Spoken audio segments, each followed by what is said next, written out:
m'appelle Fabrice Nagel. Vous êtes ici donc à Charmoy dans le canton du Jura. J'ai une formation assez diversifiée, donc j'ai fait mécanicien sur machine agricole, ensuite j'ai fait agriculteur. Et puis dans le domaine de l'agriculture, j'ai continué avec un brevet et une maîtrise fédérale.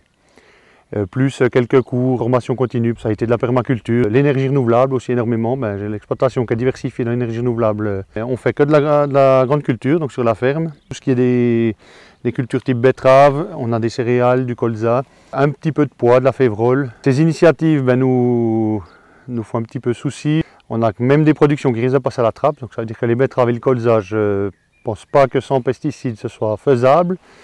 Bien que nous on a des agriculteurs avec qui on travaille qui font des cultures bio, mais qui sont donc sans pesticides, pour prendre le terme de la grande consommation. Mais par contre, le gros souci, c'est qu'on n'est pas sûr d'avoir une récolte, quoi. On est sûr de ce qu'on sème, mais on n'est pas sûr de ce qu'on récolte. Et puis la sécurité à l'approvisionnement, on voudrait quand même pouvoir la garantir à nos consommateurs.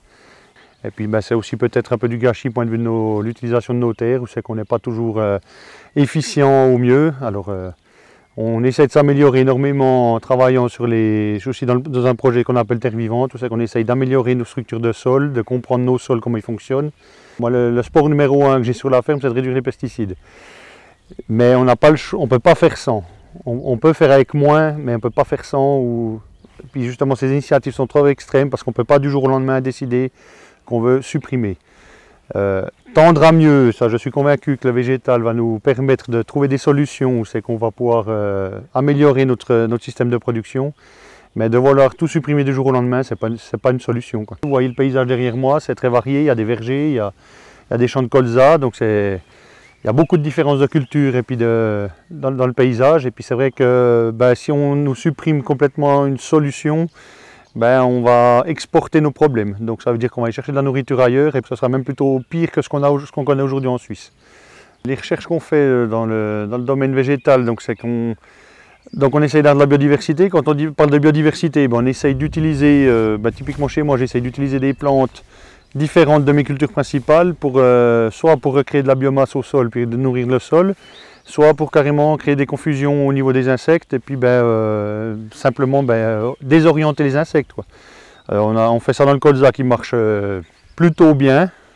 Alors, on en est passé un petit peu moins bien parce qu'il y a quand même pas mal de pression ravageur, mais ça a quand même bien fonctionné.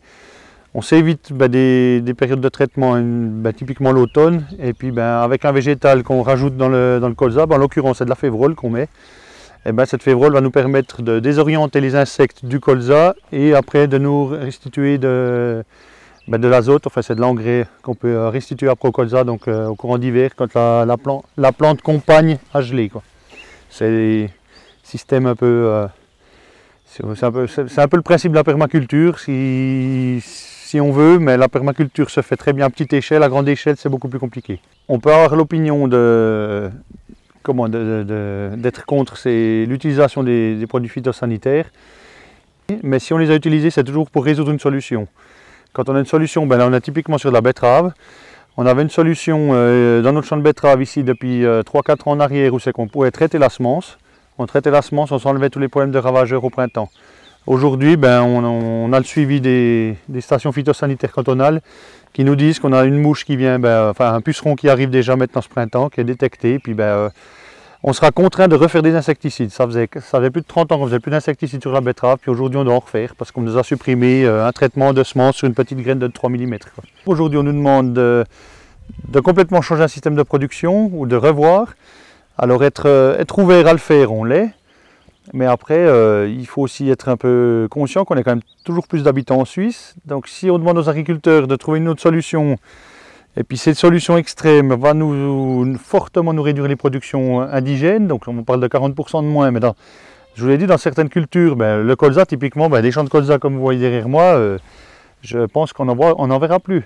On n'en verra plus. C'est une production, alors il y en aura peut-être quelques-uns qui vont continuer, mais le problème c'est que quand il n'y en a plus que quelques-uns qui produisent, on n'a plus les centres de transformation pour le faire, parce qu'ils sont obligés d'avoir un certain volume de transformation pour faire une huile de colza suisse, ou typiquement nos sucreries pour le sucre, la même chose.